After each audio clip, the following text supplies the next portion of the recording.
You are listening to Ideas and Leaders podcast. I'm Elena Paweta, Executive Communication Coach and TEDx organizer. With each episode, I'll share with you communication tips and ideas from top business leaders to help you excel in your career.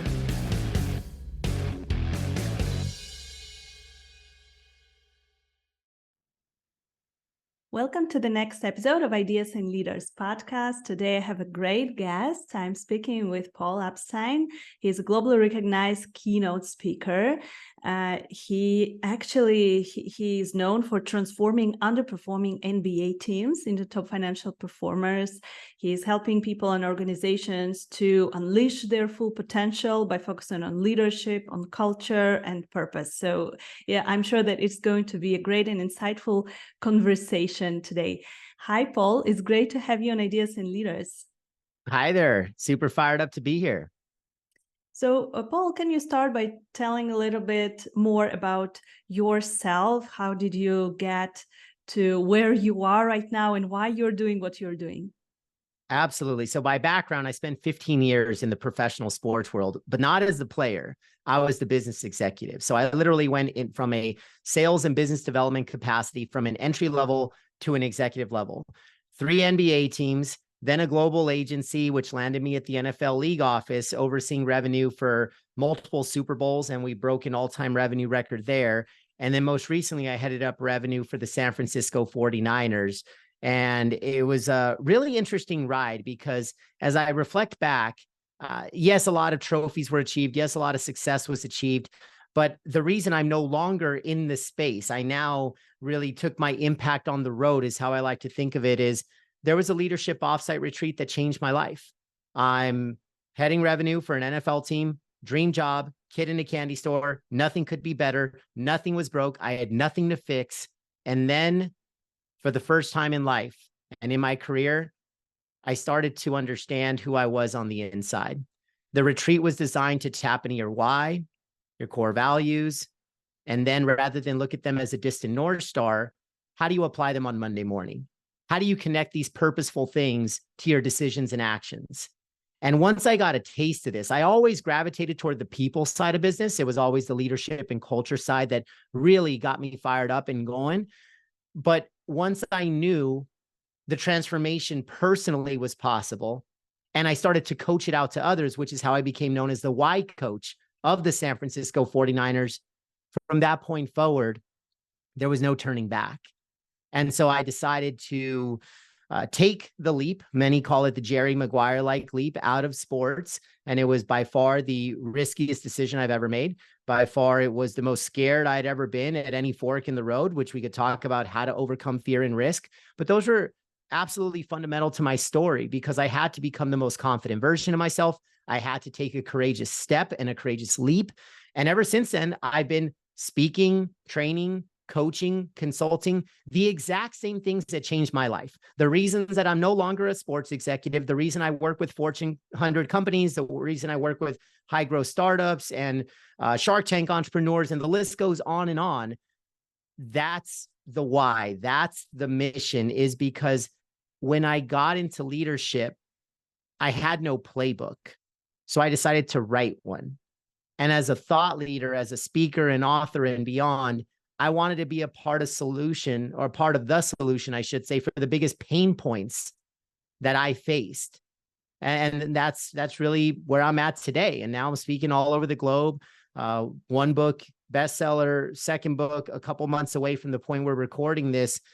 And I just feel like I was called into this. Like, I don't consider this a job. I don't consider this work. I don't consider it a part of a career. I have a calling, and I was called to do this work. Wow, thank you for sharing your story. So indeed, your book, The Power of Playing Offense, is a #1 bestseller.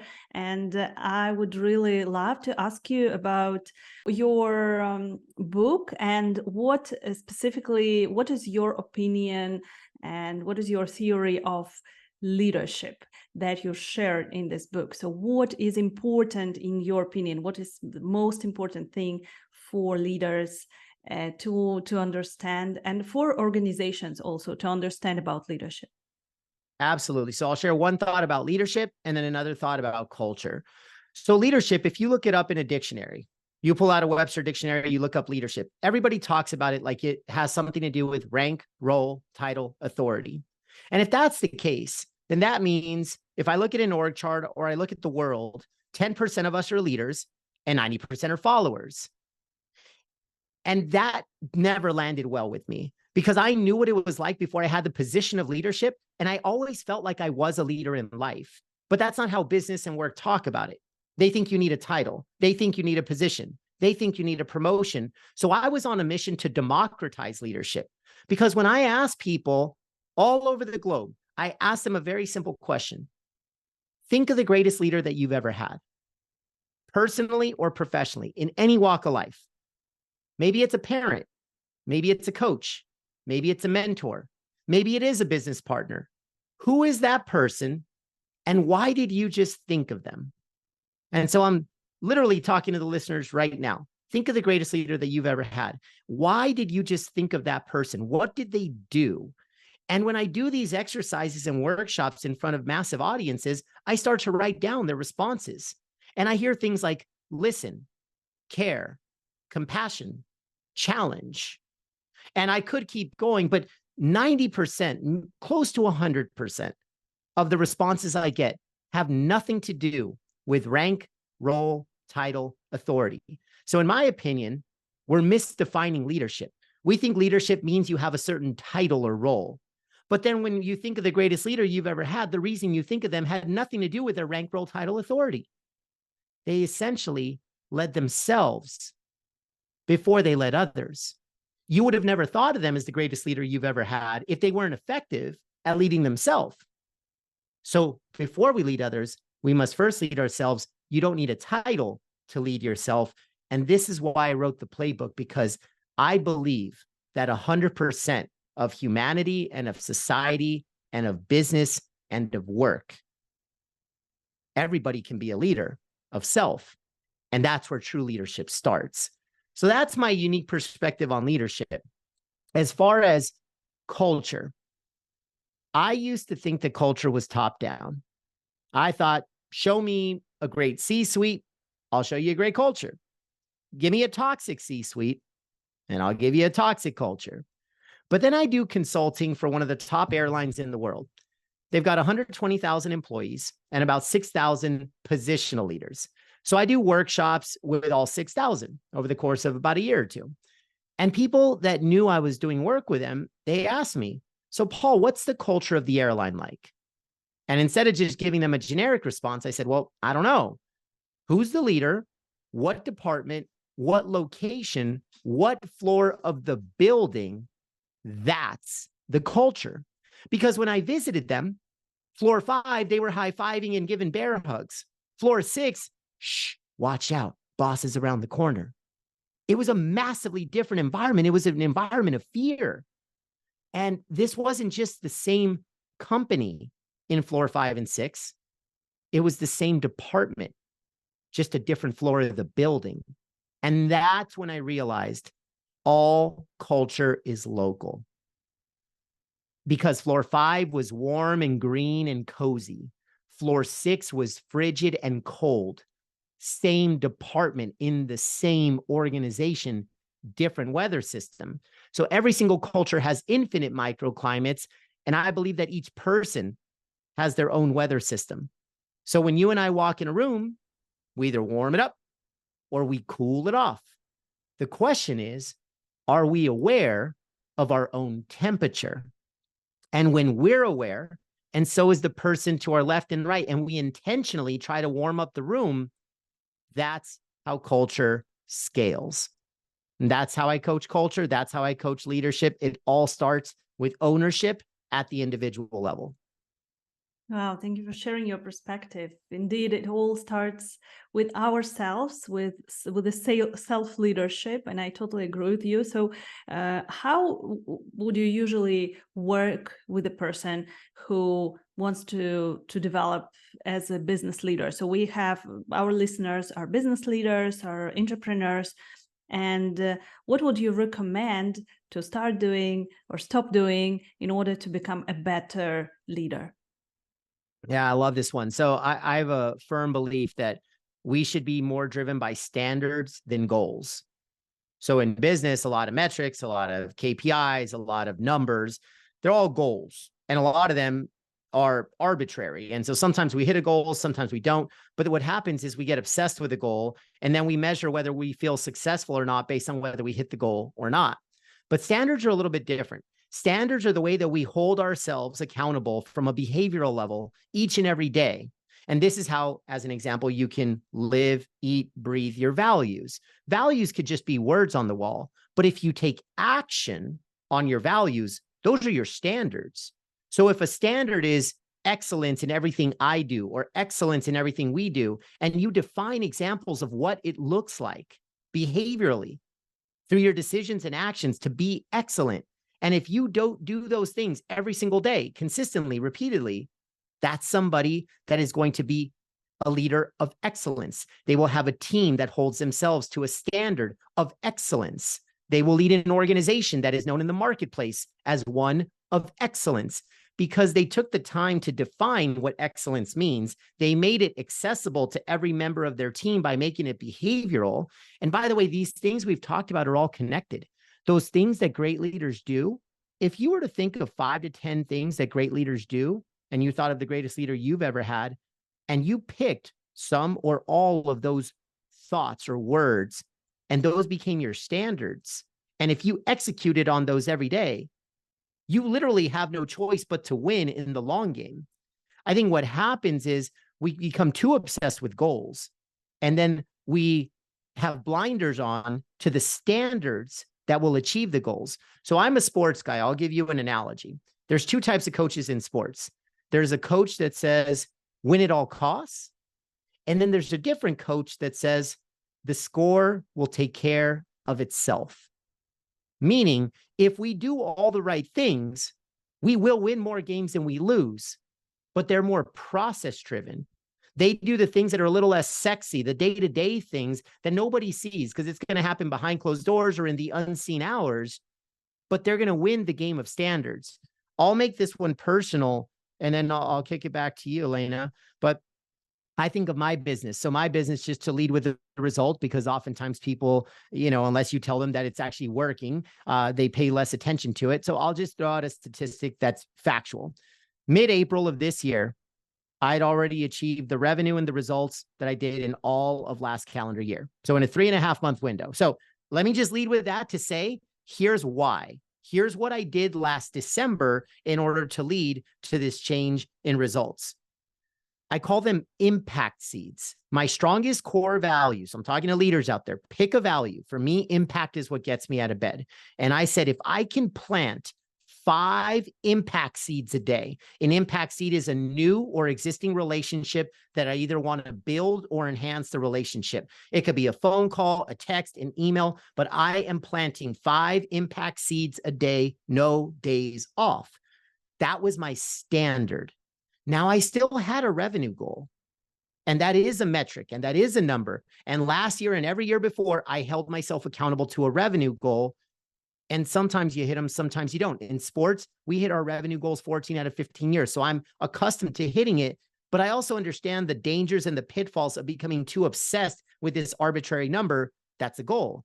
So instead, I asked myself, what is the standard that I need to hold myself accountable to? And if I execute this consistently, then I will achieve the goal more often than not. So my standard was plant impact seeds and plant 5 a day. And it led to the revenue goal that I had. And that's why I say standards over goals. And it wasn't just hitting a number.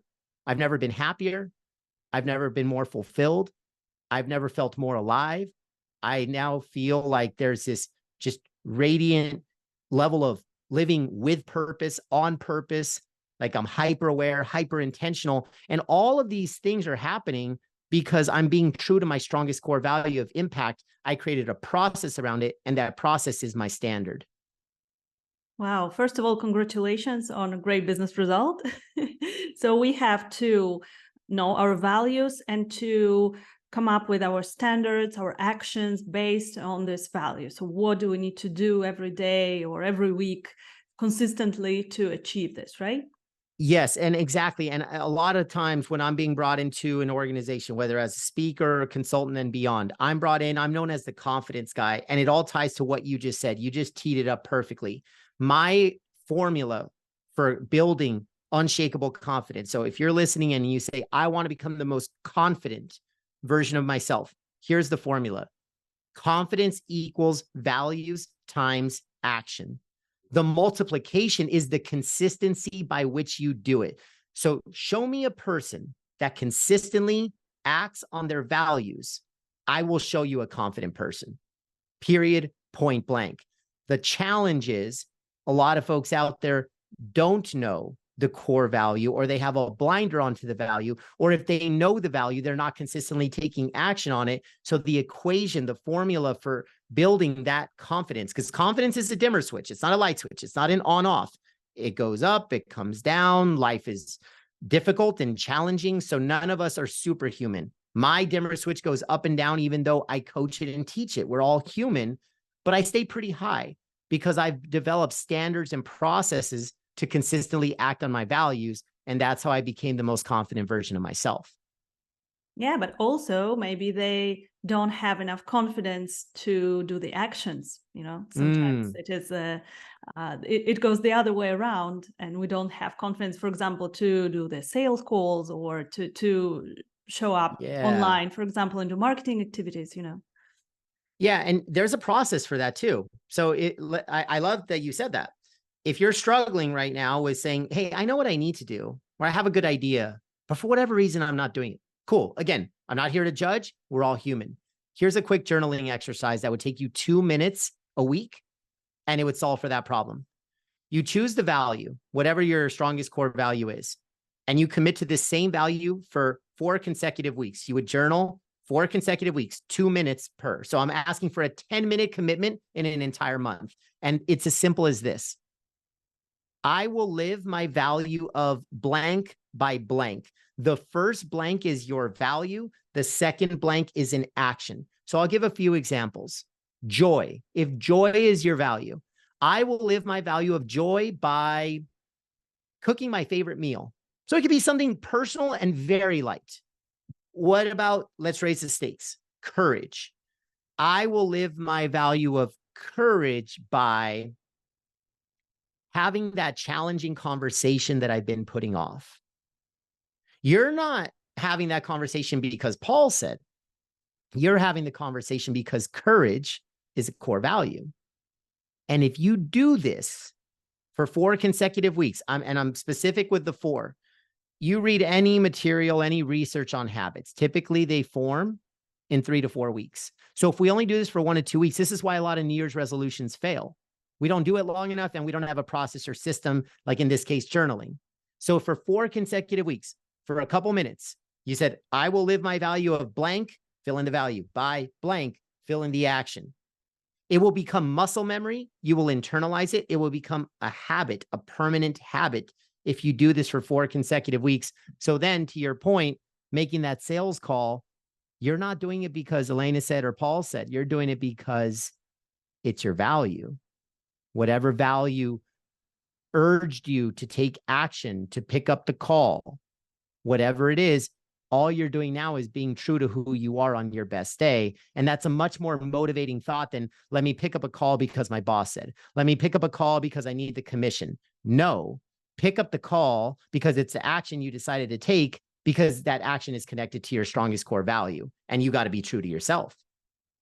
Yeah, perfect. Thank you, Paul, for this practical exercise. So, dear listeners, please make sure to do this for several weeks. I'm definitely doing this, and you inspired me to make notes on my values and on my actions, and it can definitely help me with my goals.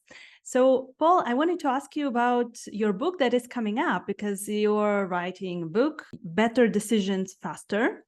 Mm-hmm. And can you tell us a little bit about this book? It is coming up soon, so share what is it about, and maybe give us a couple of tips from your book and why we should read it. Happy to. So whereas The Power of Playing Offense was a book heavily based on actions, I really started to think about this game of life that we're playing. And it boils down to a couple of things: the decisions we make and the actions we take.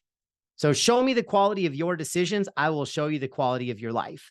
Show me the quality of your actions, I will show you the quality of your life. And when I say decisions, they could be about work, career, health, relationships. If we make good calls and the best calls, we're going to have a better life. So we all understand that there's such amazing, beautiful stakes. Like, if I make good decisions, I'm going to live a good quality life. Who wouldn't want that? But yet, knowing the importance of decisions, I ask people, what's your process? How do you make decisions? And almost nobody has one.